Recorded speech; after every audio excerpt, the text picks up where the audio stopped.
అందరికీ నమస్కారం. నేను doctor Venkatramareddy, consultant orthopaedic surgeon, RNC hospital, Chintal. Especially Covid తర్వాత మోస్ట్ కామన్గా వినే ఈ కండిషనే ఏవియన్. ఏవియన్ అంటే ఎవాస్కులర్ నెక్రోసిస్.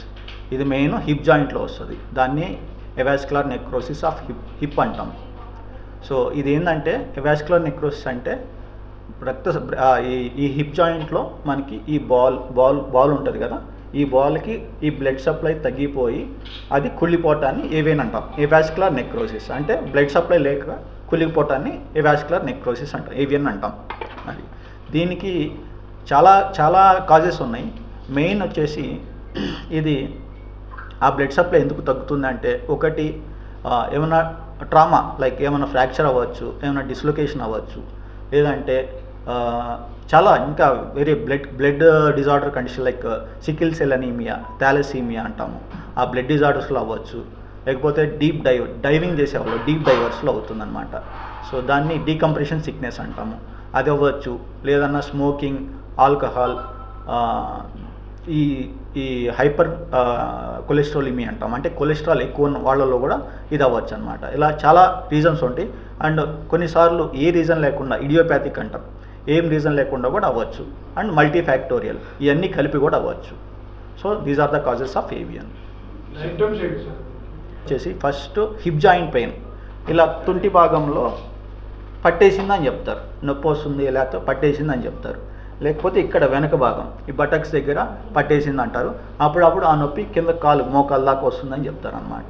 ఎక్కువ ఎప్పుడంటే ఈ పెయిన్ ఎక్కువ కూర్చొని లేసేటప్పుడు, లేకపోతే మెట్లు ఎక్కేటప్పుడు, దిగేటప్పుడు, కింద కూర్చొనికి రాదనమాట. వాళ్ళు కింద కూర్చునేటప్పుడు కానీ, ఇండియన్ టాయిలెట్కి వెళ్ళినప్పుడు కానీ ఈ పెయిన్ బాగా సివియర్గా ఉంటుంది.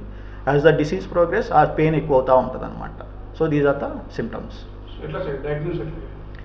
సో ఇది డయాగ్నోసిస్ ఏంటంటే, ఫస్ట్ మనకి సిమ్టమ్స్, పేషెంట్ ఇప్పుడు మన దగ్గరికి వచ్చారు సిమ్టమ్స్. ఫస్ట్ ఏంటంటే will get one X-ray, basic X-ray తీస్తామండి. సో దాంట్లో మనకి స్టార్టింగ్ స్టేజెస్లో కనపడపోవచ్చు, ఎందుకంటే చిన్న చిన్న చేంజెస్ మనకి ఎక్స్రేలో కనపడవు. సో దానికి will advise MRI based on the clinical symptoms బట్టి విల్ అడ్వైజ్ ఎంఆర్ఐలో మనకి తెలుస్తుంది అనమాట. అది ఏ స్టేజ్లో ఉంది, దానికి ఎలా ట్రీట్ చేయగలమని చెప్తాం దానికి.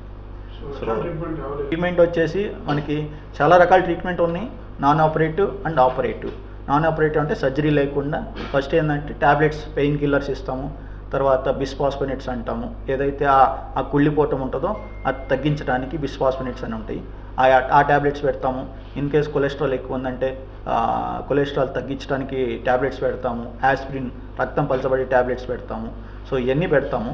ఇవన్నీ పెట్టినా కూడా ఆ డిసీజ్ అనేది ప్రోగ్రెస్ అవుతుంది అనమాట. జస్ట్ డిక్రీజ్ ద ప్రోగ్రెషన్ అనేది, టు డిక్రీజ్ ద ప్రోగ్రెషన్ ఆ ట్యాబ్లెట్స్ పెడతాము.